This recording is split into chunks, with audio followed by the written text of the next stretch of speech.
Hey, Fanboy Nation. This is your pal Daffy Duck, and you're watching. You're watching Fanboy. Fanboy, fanboy, etc. Fanboy Nation. I assume Tom. Chad, how are you? Very good, RC. Yeah. Happy Monday to you.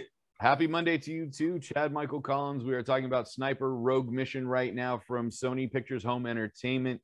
Congratulations on the film. We got a lot going on in these few months, and this is one of them that we're excited for.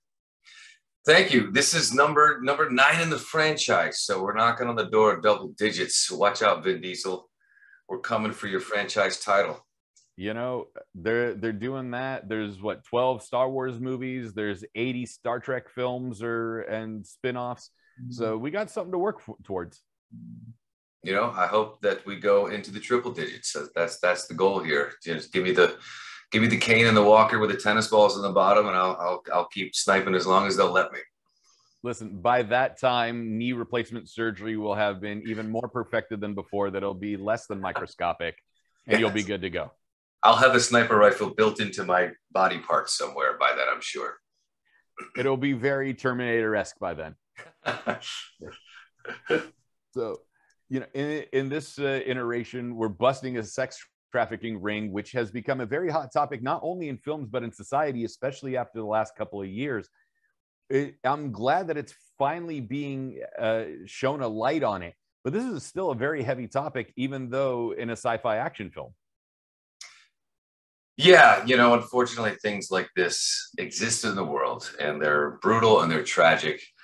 And I found it was an interesting choice to put that at in the plot of our movie, because so much of this is soldier on soldier business. You know, good soldiers versus bad soldiers, and corruption at that level and everything. So to go and tackle a topic like this was a complete, I think, sea change, for the franchise, to be able to take on some other issues that you wouldn't necessarily associate with elite soldiers and people of that training and of that ilk. So I was really excited to explore not only this heavy topic, and it's a different type of bad guy we go after.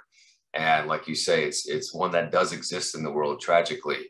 So it was really great opportunity to shine some light on that subject, and then, put the bad guys in their place in terms of, such a kind of terrible crime against humanity. And this is finally, because the last decade or so, we've had those movies where you almost feel sympathetic for the villain and can understand where they've come from in their villainous ways, the traumatic childhood or whatever else. This one, you can never root for the trafficker. No, and you make that clear, and there's all sorts of layers, right? There's the henchmen that don't really know what's going on or why they're doing it, but it's just a job. But even then, it's hard to root for, anyone, be sympathetic towards anyone who gets their hands dirty with, such a terrible thing. So, root more for us, root less for them. Well, we're not rooting for any of them. We're rooting for you guys. That's the important thing. Exactly. That's our hopes anyway. When you get a script like this and you get to see what's going on, not only, it's easier to use, say, sci-fi and horror and genre films to tell a story of what's going on today instead of full on hit it as a dramatic film. How many layers is that within the story and going deeper in the messaging to be able to tell to the audience? Yeah, I think there's something that's harder to execute, but also more rewarding when you keep things present and grounded and based in realism in the modern day. And I think that we were able to pull that off with Sniper Rogue Mission, really to tackle such a heavy topic, but also, try to also bring popcorn entertainment to it. There's a lot of elements of buddy cop humor and gallows humor, and of course, wicked action, not only in the gunfights, but in the hand-to-hand business and stuff like that. So, really, I appreciate sci-fi and fantasy just as much as everyone else, but, it's a little bit tougher to pull off something set in reality and reality as we know it. So, I think we did our best to check all the boxes on this one. You're doing something right. And especially with these genre films, that just means so much to people and how they matter in storytelling. What is it when you get the reaction, especially 9 films deep into a franchise, that people are often sitting there going, all right, there's 9 movies, how do we tell a fresh take on this? Yeah, franchise fatigue is a real thing, and I understand that. And I feel like going back to number 8, which was Sniper Assassin's End a couple of years ago, there was I think a conscious effort on the part of the filmmakers, Sony Pictures, to take this in a new direction, get out of the rank and file military stuff and take those skill sets and apply them, elsewhere, tackle different types of storylines.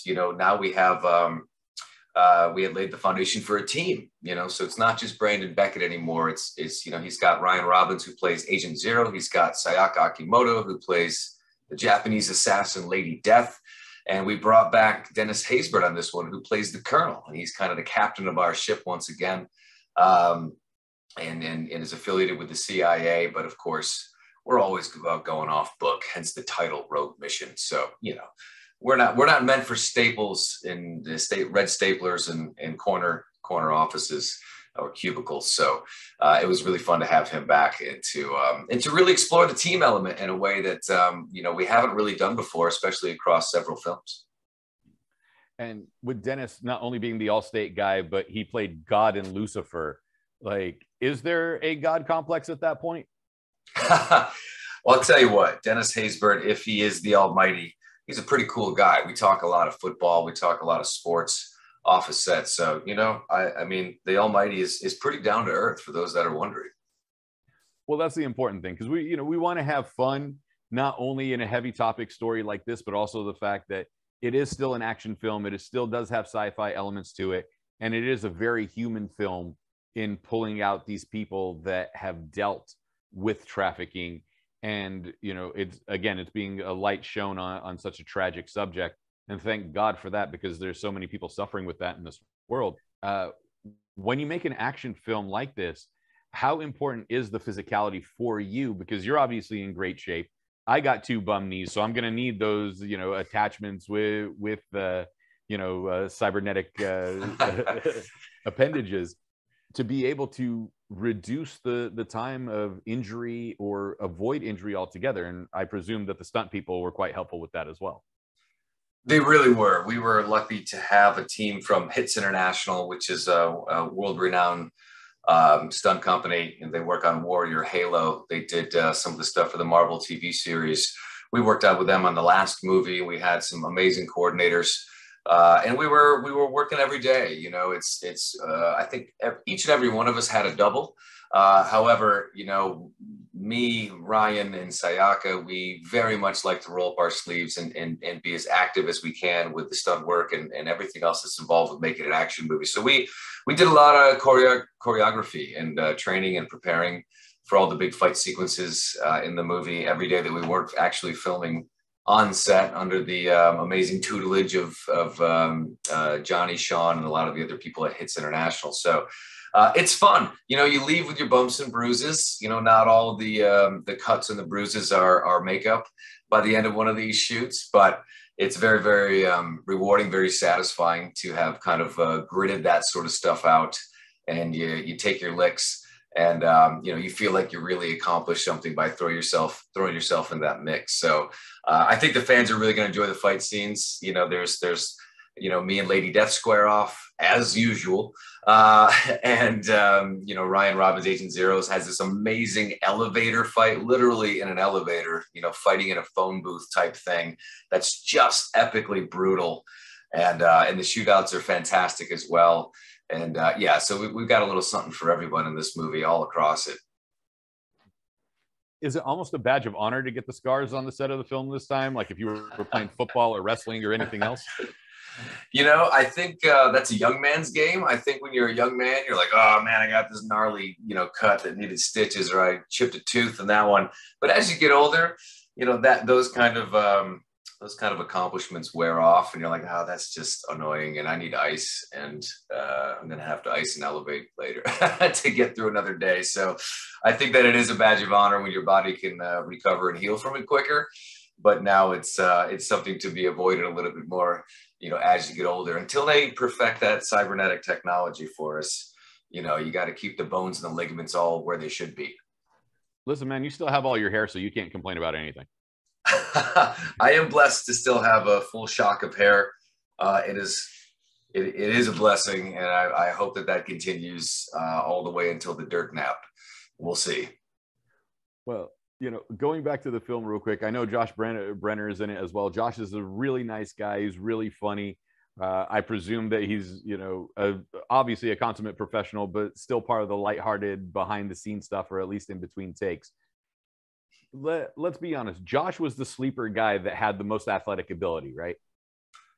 Yeah, I mean, no one knows this about Josh Brenner, but he's 9th degree black belt in Taekwondo, Wushu, Aikido, Jukindo, and all the rest. I mean, he's humble, so he doesn't like to show it off. And I know he gets, cast as more like the hacker, sarcastic type guys, but he could probably take the entire cast of Sniper Rogue Mission on by himself and win. So thankfully he let us steal the spotlight from him, and he just, slunk back into the shadows as our computer hacker intelligence Pete. And by the way, Josh Brenner is a scene stealer, as you could probably imagine. He's incredibly hilarious, and I'm sure they had to leave most of his good stuff on the editing room floor, or else it would have been, Sniper Intelligence Pete. That would have been the title. Well, that and his free running skills. Yeah, free running, you name it. There's nothing the guy can't do. Well, we do see your collection of Funkos behind you, at least a small set of them. When do we get the Rogue Sniper Funko collection? That's a great question. I'm all for it. I grew up on G.I. Joe, He-Man, Thundercats, Ninja Turtles, you name it. So I'm a big action figure guy. I've got more Funkos here, 360, than I can even count right now. But I do have, some of my, I'm sorry, here it is. Yeah, there, Red Sonja, Conan. I've got some represented in my D&D shelf over there. So I am all for, I feel like that's how you've made it. When you get an action figure, when you get a Funko in your likeness, so knock on wood, hopefully there's a fun run on Sniper Funkos, because I will be first in line. And again, you mentioned Ninja Turtles, and Josh was a Ninja Turtle. He was the voice of Donatello, so you got to work with the Ninja Turtle. That's right. I feel like I knew that and I forgot about it.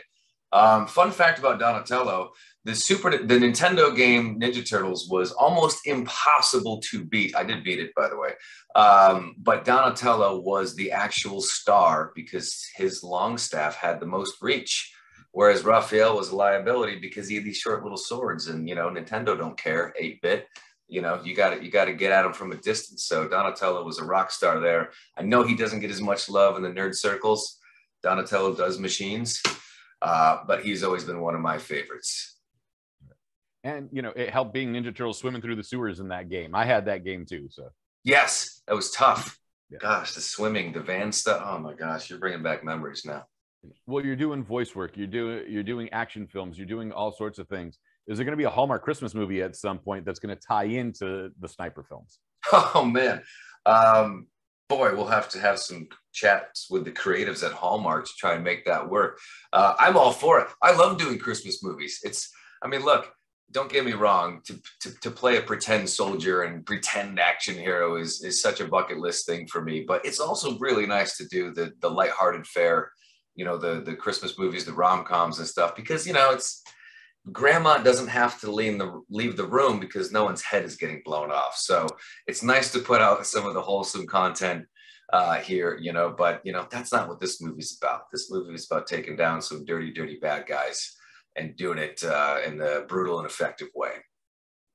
And with this being the 9th installment of the franchise itself, what have military personnel's reaction been, or military advisors, former soldiers that have had their input in the film from 1 to 9 now, seeing the evolution of these characters?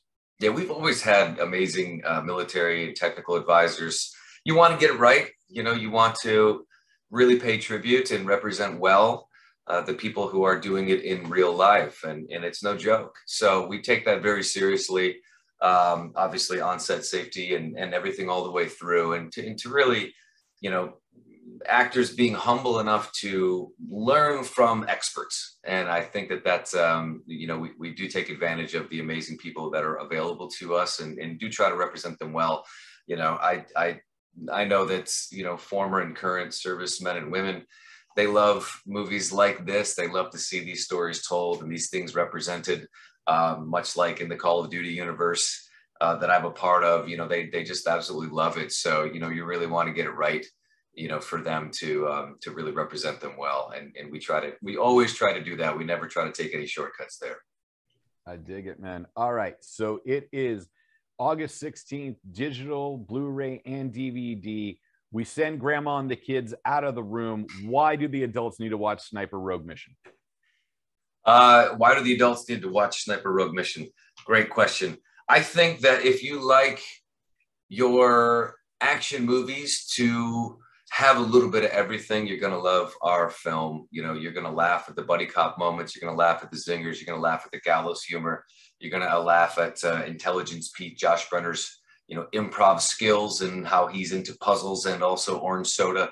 But you're also going to see, you know, bad guys getting taken down. You're going to see the good guys, you know, get their licks and get back up and come back up for more and hopefully save the day. So if you like to sit back and be entertained, full spectrum, get your popcorn, strap in, and check out Sniper Rogue Mission on August 16th. Chad Michael Collins, thank you so much for your time. Where can we find you and the film on social media if we want to connect? Sniper Films. There's handles on Facebook, Twitter, and also Instagram to check out more fun promo and assets and stills from the movie. I'm Collins Chad. I'm on Instagram and Twitter, and Chad Michael Collins on Facebook. Come say howdy and let's nerd out about the Sniper franchise. Chad Michael Collins, thank you so much. Again, Sniper Rogue Mission available digital, Blu-ray, DVD, August 16th. Thank you. RC, such a pleasure. Thank you.